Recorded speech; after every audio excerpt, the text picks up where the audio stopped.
Salut les oiseaux, j'espère que vous allez bien. Bienvenue dans cette toute nouvelle vidéo qui parlera de Dragon et de la rêverie. Avec la fin de l'arc de Whole Cake Island, il est temps de se préparer à la suite de One Piece. En effet, cette théorie est un peu spéciale puisqu'elle regroupe mes idées et les idées d'un ami qui m'a aidé à faire cette théorie. J'espère que ce format vous plaira. Si c'est le cas, un petit pouce bleu me ferait vraiment plaisir. Allez, bon visionnage à tous, c'est parti. Il faut noter que Dragon ordonne un rassemblement des commandants, des leaders de son armée.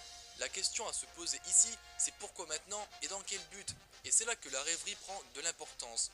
L'armée des révolutionnaires est l'ennemi juré du gouvernement mondial, traqué par le Cypher Pole, avec lequel elle partage nombre de caractéristiques.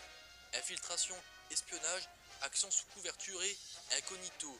Or, la rêverie est un conseil formé par le gouvernement mondial et composé des plus grands dirigeants des différents royaumes du monde membres de cette organisation. Que Dragon ordonne le rassemblement de tous les leaders de son armée, juste au moment où le GM va aussi rassembler ses leaders, ne peut pas être anodin. Il a certainement un plan en lien avec cet événement à venir. Et justement, la découverte puis la destruction de Baltigo intervient tout juste à ce moment-là. Si la découverte du QG par Burgess n'est pas due à une erreur de la part de l'armée des révolutionnaires, alors cela signifie que c'était voulu par Dragon. Par le journal lu par Pedro au chapitre 823, on apprend que le QG a été détruit, mais on ne parle pas de Dragon. Si ce dernier avait été capturé par la marine, le journal aurait plutôt parlé de la capture de ce dernier, plutôt que de la destruction de son QG.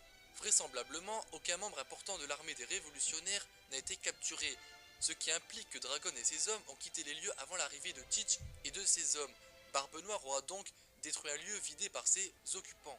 Mais pourquoi abandonner son QG? Ça n'a aucun sens de prime abord.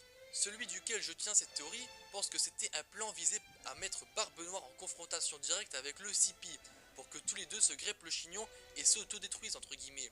Ce n'est pas impossible, mais je ne suis pas sûr que l'arrivée de Burgess à Baltigo ait été prévue et voulue par Dragon. Néanmoins, personnellement, j'ai pensé à autre chose dans le cas où ce serait effectivement une partie du plan de Dragon. Et si Dragon avait fait cela afin de détourner l'attention du CP de la réunion qu'il prévoit?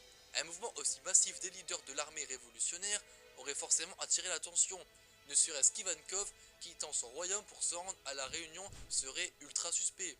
Dragon aura donc ordonné à Sabo et Koala de laisser Burgess trouver le QG, puis il aura ordonné à l'informateur anonyme d'informer le GM et le CP, pour que ces derniers braquent toutes leurs forces sur l'attaque du QG, permettant ainsi à la rencontre des révolutionnaires de prendre place sans trop attirer l'attention du GM. Pour le fameux théoricien, pour mon ami, tout ceci serait une stratégie mise en place par Dragon en réponse à la rêverie. Dès lors, il présente 2-3 hypothèses. Une infiltration des révolutionnaires dans la rêverie afin d'entendre ce qui se dit. En effet, Dragon ne peut pas ne pas être intéressé par les discussions qui prendront place lors de cette rêverie. Il pourrait donc vouloir placer quelques espions afin d'écouter en douce ce qui s'y dit. Une attaque pure et simple de l'armée révolutionnaire sur la rêverie. Pour être plus précis, pour lui, l'armée révolutionnaire sera en train de se préparer à affronter le Cypher Pole.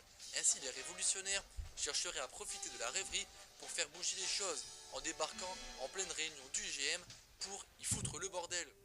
Personnellement, ce que j'en pense, je pense que la réunion des révolutionnaires est effectivement liée à la rêverie, et que Dragon prévoit quelque chose.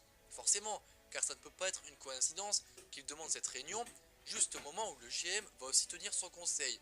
Par contre, je me demande si l'armée révolutionnaire est capable d'attaquer la rêverie sans y léser des plumes. Néanmoins, il ne faut pas oublier qu'on ne connaît pas la puissance des leaders de l'armée révolutionnaire. Koala les qualifie de personnages étranges ou intenses selon la traduction, mais on ne sait pas ce qu'ils valent réellement. De plus, Sabo et Ivankov mis à part, un troisième individu mystérieux a été présenté. Bref, même si je me demande si l'armée révolutionnaire est à la hauteur pour une éventuelle attaque, je ne peux pas nier que je ne connais pas sa puissance réelle. Quant à l'infiltration pour espionner, cela me semble l'hypothèse la plus naturelle. Dragon doit forcément vouloir espionner ce qui va se dire à la rêverie.